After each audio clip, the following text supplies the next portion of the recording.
2030 პირდაპირ ეთერში ბრუნდება ქართული ოცნების ახალი წევრების პოლიტიკური გეგმები, რას მიიჩნევენ გუნდის ახალი სახეები ქვეყნის მთავარ გამოწვევად, რის გაკეთება შეძლო და რის ვერ შეძლო ქართულმა ოცნებამ. რა იქნება განახლებული გუნდის მთავარი გზავნილი ქართული ოცნების საარჩევნო სიის წევრები თამარ ჩუგოშვილი, რომან კაკულია და არჩილ თალაკვაძე უპასუხებენ ჩვენ შეკითხვებს. მოგესალმებით. ძალიან დიდი მადლობა რომ დაგვითმეთ დრო. ქალბატონო თამარ, ქართული ოცნების განახლებული გუნდის წევრი გახდით, პრემიერ-მინისტრმა თქვენი წარდგენისას ასეთი რამ განაცხადა, რომ თქვენ დადებით მუხტს შეიტანთ არა მარტო ქართულ ოცნებაში, არამედ ზოგადად ქართულ პოლიტიკაში. მე ციტატასაც წავიკითხავ. ქვეყანას მხოლოდ მაღალი ღირებულებების ერთგული და სახელმწიფოებრივად მოაზროვნე ადამიანები აშენებენ. სწორედ ამ ნიშნით შევარჩიეთ ჩვენი გუნდის ახალი სახეები, რომლებსაც ზურგს უმაგრებთ კარგი რეპუტაცია და მაღალი პროფესიონალიზმი. ეს არის პრემიერის სიტყვები. საინტერესოა თქვენი ხედვა, ანუ რა გამოწვევის წინაშე დგას ქვეყანა და თქვენ ასევე საინტერესოა რა მიმართულებით იმუშავებთ. მე მგონია რომ განვლილი 4 წლის განმავლობაში ყველაზე სერიოზული მიღწევები იყო ძირითადად დემოკრატიული რეფორმების მიმართულებით, ადამიანის უფლებების დაცვის მიმართულებით. დღეს ჩვენ საზოგადოებაში ისეთი თემა, რომელიც ცოტა ხნის წინ იყო სისტემური დანაშაული და ძალიან მასიური ხასიათი ჰქონდა, მაგალითად წამება და არაადამიანური მოპყრობა, ან გამოხატვის თავისუფლების შეზღუდვა და პროპაგანდად გადაქცევა მედია საშუალებების, ან საკუთრების უფლების მასიური შეზღუდვა და ასე შემდეგ. ეს სია შეიძლება დიდხანს გავაგრძელოთ. სრულიად სხვა ვითარება გვაქვს და ამ კუთხით შეიძლება ითქვას, რომ სხვა ქვეყანაში ვცხოვრობთ, იმიტომ რომ ასეთი ტიპის ადამიანის უფლებების დარღვევების ნაცვლად ჩვენ გვაქვს მე ვიტყოდი უპრეცედენტოდ პლურალისტური მედია გარემო, ძალიან მრავალფეროვანი, ასევე პლურალისტური პოლიტიკური გარემო, ბევრად უკეთესი და მაღალი ხარისხით არის დაცული ადამიანის უფლებები და დემოკრატიის სტანდარტიც მიდის უფრო მაღლა, უფრო იზრდება. ამიტომ მე მგონია რომ ეს არის მთავარი დამსახურება ხელისუფლების და მართველი გუნდის. თუმცა ახლა მნიშვნელოვანი არის რომ უფრო მეტი ენერგიით გადავერთოთ ეკონომიკური განვითარების მიმართულებით. გადავერთოთ იქეთკენ რომ ადამიანების ცხოვრება ამ ქვეყანაში ადამიანებს ჰქონდეთ ღირსეული ცხოვრების, ღირსეული არსებობის შესაძლებლობა და ეს არ გულისხმობს მხოლოდ იმას, რომ მაგალითად მათ არ აწამებდნენ, ან მათ უფლებებს უხეშად არ ულახავდნენ, არამედ სახელმწიფო მაქსიმალურად ქმნიდეს ისეთ გარემოს, სადაც ადამიანებს შეუძლიათ იარსებონ ღირსეულად, ჰქონდეთ ადეკვატური შემოსავალი, ჰქონდეთ ნორმალური განათლების მიღების შესაძლებლობა, ჰქონდეთ ნებისმიერი სხვა რამ, ისეთი სოციალური მდგომარეობა, რომელიც ცივილურ, განვითარებულ დასავლური ტიპის ქვეყანაში უნდა ჰქონდეს ნებისმიერ მოქალაქეს. ამიტომ მე მგონია, რომ აი ეს არის მთავარი გამოწვევა, ეს არის ძალიან რთული, იმიტომ რომ ეკონომიკის განვითარება, წინსვლა საკმაოდ დიდ არ არის რაღაც ეს კომპლექსურ გარემოებებთან არის დაკავშირებული და ასევე გარეშე ფაქტორებთან, არა მხოლოდ შიდა ფაქტორებთან არის დაკავშირებული, მაგრამ მე მგონია, რომ ერთ-ერთი მთავარი გამოწვევა მთლიანად ამ ახალი გუნდისთვის იქნება ეს. პრემიერ-მინისტრს აქვს ძალიან მკაფიო და ნათელი ხედვა და გეგმები, მისი 4 პუნქტიანი გეგმა, რომელიც ჩვენ ყველამ კარგად ვიცით, ჩემი აზრით არის ძალიან კარგი, ასე ვთქვათ, ძალიან ნათელი ხედვა იმის თუ როგორ შეიძლება ის, რაზეც მე ვლაპარაკობ, იქნას მიღწეული დროის იმ მონაკვეთში, რა მონაკვეთზეც ეხლა შეიძლება საუბარი გქონდეს 4 წლიან ციკლზე არის საუბარი. რაც შემეხება მე პირადად, ჩემი გამოცდილება უკავშირდება დემოკრატიულ რეფორმებს, უკავშირდება ადამიანის უფლებების სფეროში პოლიტიკის შემუშავებას და უკავშირდება ზოგადად საპარლამენტო საქმიანობას. მე წლების განმავლობაში ვიყავი საპარლამენტო მდივანი ახალგაზრდა იურისტთა ასოციაციის და ძალიან აქტიური შეხება მქონდა საკანონმდებლო პროცესთან.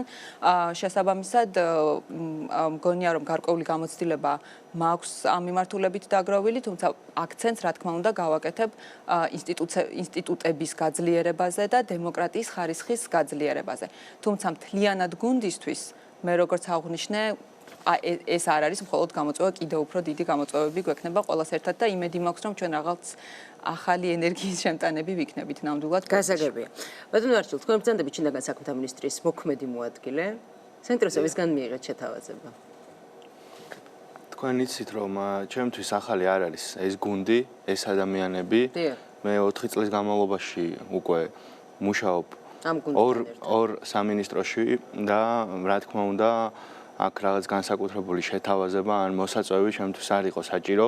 მე დავინახე და დავწმუნდი იმაში, რომ ქართული ოცნების გუნდმა მოახერხა ნამდვილად ის, რომ დღეს სისტემური კუთხით ბიზნესი არის ხელშეუხებელი, ადამიანის უფლებები არის უფრო მეტად გარანტირებული და ბევრად უფრო დაცული, მედია სივრცე არის პლურალისტული და თავისუფალი და რაც თავარია ჯანდაცვა არის ხელმისაწვდომი ყველა მოქალაქისთვის, ვისაც ეს სჭირდება.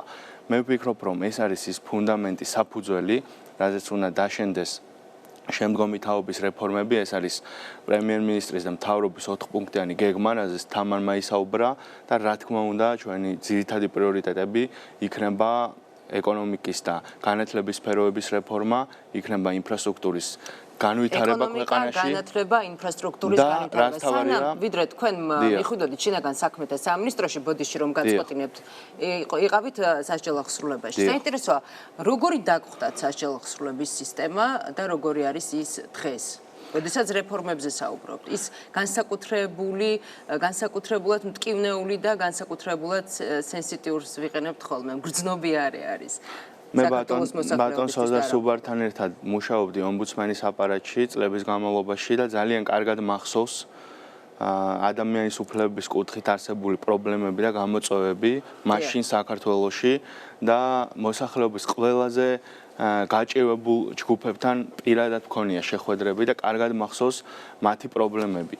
ამიტომ და რა თქმა უნდა ერთ-ერთი ყველაზე მძიმე მემკვიდრეობა ეს იყო სასჯელ აღსრულების სისტემა, სადაც ადამიანის უფლებების დარღვევა რა თქმა უნდა სისტემურ ხასიათს ატარებდა და მე ვფიქრობ საქართველოს მხოლოდ საქმეები რომ ავიღოთ, რომელიც სტრასბურგის სასამართლოში იყო ჩვენი ქვეყნის წინააღმდეგ შეტანილი, მხოლოდ ის კმარა, რომ დავინახოთ სურათი, რაც ამ კუთხით მაგ სისტემაში არსებობდა. მე სასჯელ აღსრულების სფეროზე მხოლოდ იმ კუთხით ვისაუბრებ, რომ ჩვენ გუნდს ქართული ოცნების ხელისუფლების თავარი ლაიტმოტივი არის ამ წლების განმავლობაში საქმიანობის თავარი მიზანი არის ადამიანის სიცოცხლის და უსაფრთხოების დაცვა.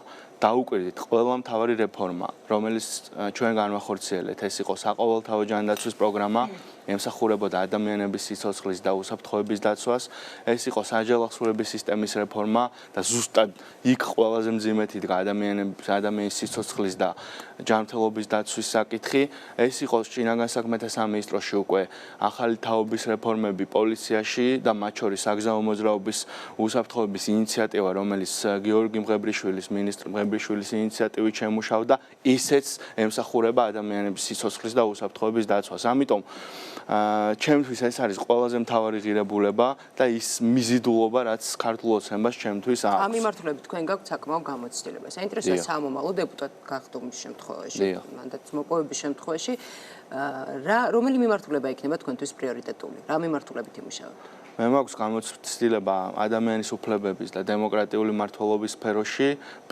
ჩემი პროფესია არის მენეჯმენტი და ასევე სამართალდამცავ სისტემაში მუშაობის საკმაო გამოცდილება დამიგროვდა. რა თქმა უნდა, ჯერ ნაადრევია, რომ რაღაც კომიტეტებში ადგილები გადავინაწილოთ, მაგრამ საკმაოდ მნიშვნელოვანია, რომ ჩვენ შევძლოთ მოსახლეობა დავარწმუნოთ იმ პრიორიტეტების და იმ პროგრამის მნიშვნელობაში და ღირებულებაში, რომელსაც წარადგენს ჩვენი გუნდი უახლოეს პერიოდში. როგორც თქვი, ეკონომიკის განათლების სფეროების რეფორმა, ასევე ინფრასტრუქტურის განვითარება და რაც მთავარია, საჯარო მმართველობის სისტემის გაუმჯობესება, მისი შემდგომი მოდერნიზაცია იქნება ის პრიორიტეტები, რის გარშემოც ჩვენ ვერთიანდებით. გასაგებია. ბატონო რომან, როგორც ცნობილია, თქვენ მუშაობთ ქართული ოცნების პროგრამის იმ ნაწილზე, რომელიც ეხება საგარეო საკითხებს. ეს მიმართულება იქნება თქვენთვის სამომავლოდაც პრიორიტეტული იმ შემთხვევაში თუ გახდებით დეპუტატი, თუ თქვათ აირჩევთ სხვა მიმართულებას. როგორ ფიქრობთ? დიდი მადლობა მოწვევისათვის. მართალი გითხრათ, ასეთი დაზუსტება ამ წუთას ამაზე მსჯელობა აი ამ კუთხით ზუსტად დღეს არ მიმდინარეობს, ჩვენი გამოცდილებიდან გამომდინარე. თქვენთვის რა მიმართულებაა? ჩვენი გამოცდილებიდან გამომდინარე, ჩვენ ვცდილობთ ახლა შევქმნათ ძალიან დეტალური გასაგები ადვილად დასაქმელი წინა საარჩევნო დოკუმენტი. ამაში ვდებთ ჩვენ ცოდნას და გამოცდილებას. შემდეგ ამ დოკუმენტის მომზადების შემდეგ, რა თქმა უნდა, ჩვენ კიდევ დამატებით ვიმჯერებთ აი ამ თემებზე, რომელსაც ახლა თქვენ გვეკითხებით, მაგრამ ცხადია, ახლა ეს შემოთავაზებაც და ჩვენი ინტერესიც ალბათ არ იქნება რაღაც უცხო სფეროდან, ეს იქნება ის სფერო, რომელიც ევროკავშირთან ურთიერთობა, რაც იყო ჩემი ბოლო 20 წლის განმავლობაში ჩემი საქმიანობის სფერო, თუმცა მანამდე მქონდა სოფლის მეურნეობაშიც ასევე ევროკავშირიდან გამომდინარე. თანამშრომლობის გამოცდილება. ალბათ რაღაც აქ იქნება ის ადგილი, რომელსაც მე დავინახავ ჩემთვის და ჩემი გუნდის წევრებიც. ცენტრის დღეს ამ მოცემულობაში ქვეყანა თქვენ პირადად როგორ ფიქრობთ, რა გამოწვევის წინაშე დგას და რა იქნება თქვენთვის პრიორიტეტული საკითხი? მოდით ასე ვთქვათ, აქ ბევრი რამე ისეთი ითქვა, რასაც მე არ გავიმეორებთ ახლა ჩვენ თანამოაზრეები, იმიტომ ვართ, რომ პრინციპში ერთნაირად ვხედავთ მთელ რიგი საკითხებს, რადგან აქ თამარა თქვა და არჩილმა თქვა შემდეგ. არსებობს ძალიან მარტივი გამოსათქმელად წინადადება და გასაკეთებლად მე რთული იმასთან დაკავშირებით თუ რა შემთხვევაში ვითარდებიან ქვეყნები ზოგადად და განსაკუთრებით იმ გეოპოლიტიკურ სიტუაციაში, სადაც ჩვენ ვართ. ეს წინადადება ასეთია, ძალიან მარტივი, რომ მხოლოდ თავისუფალი ადამიანი, თავისუფალ ბიზნეს გარემოში წინდახედულად განსაზღვრულ საგარეო პოლიტიკაში და კომპეტენტური ჯგუფით, რომელიც მართავს ქვეყანას, შეძლებენ გრძელვადიანი და შეუქცევადი გახადონ ქვეყნის განვითარების პროცესი. მე ეს 4 თემა დავასახელე, იმიტომ რომ ფაქტიურად ამომრჩეველსაც, საზოგადოებასაც შეფასების კრიტერიუმს ვთავაზობ, იმას რითაც მე თვითონაც შევაფასებდი აი ამ პარტიას, რომელსაც ახლა მე შევუერთდი, იმიტომ რომ ვფიქრობ, რომ ამ 4 მიმართულებით აქ ძალიან კარგად ითქვას ყველაფერი. ჩვენ ხედავთ, რომ ნამდვილად ხელშესახებია და გასაგებია, ჩემი აზრით, ყველა ადამიანსაც ვისაც დანახვა უნდა, თუ რა მნიშვნელოვანი პროგრესი იქნა გადადგმული. ეს არის ძალიან დიდი პასუხისმგებლობით დამოკიდებულება საგარეო პოლიტიკისადმი. ადამიანის უფლებებზე აღარ გავიმეორებ, ბიზნეს გარემო და 4 წლის განმავლობაში ამ გუნდმა უკვე დააგროვა ის კომპეტენცია, რომ პრინციპში, რომელიც საჭიროა იმისათვის, რომ უფრო მაღალი ხარისხით გაგრძელდეს ქვეყნის მართვა. თვითონ დღევანდელი პროცესიც ალბათ მე მკითხავთ ამას დღეს ეს ტრიალებდა. დღევანდელი პროცესი იყო სწორედ ის პროცესი, რაც უნდა კონდეს ყველა პროგრესულ პარტიას, ყველა პროგრესულ ქვეყანაში, რომელსაც აქვს ამბიცია ძალიან მაღალი ლეგიტიმურობით, რომ გააგრძელოს ქვეყნის მართვა. ეს არის ძალიან სერიოზული ანალიზი, გამვლილი წლების, ახალი გამოწვევების გაანალიზება და აქედან გამომდინარე ახალი რესურსების მოძებნა, რომელსაც ამ გამოწვევების შემდგომში უნდა გამომკლავდე. და საბოლოო ჯამში ალბათ ეს ყველაფერი მაინც ჩვენ საარჩევნო პროგრამაში იქნება ასახული ისეთი დეტალურობით, რომ აბსოლუტურად გასაგები უნდა გახდეს ამ მრჩეველობისთვის ის თუ რითი უნდა შეგვაფასონ მათ ჩვენ და რითი უნდა შეგვადარონ დანარჩენ პოლიტიკურ ძალას, რომელსაც ასევე აქვს ამბიცია და პრეტენზიები, რომ მართოს ხელისუფლება, იყოს ხელისუფლებაში და მართონ ქვეყანა. გასაგებია, რეკლამის დროა, რამდენიმე წუთში პირდაპირ ეთერში რეკლამის შემდეგ დავბრუნდებით, დაგველოდეთ.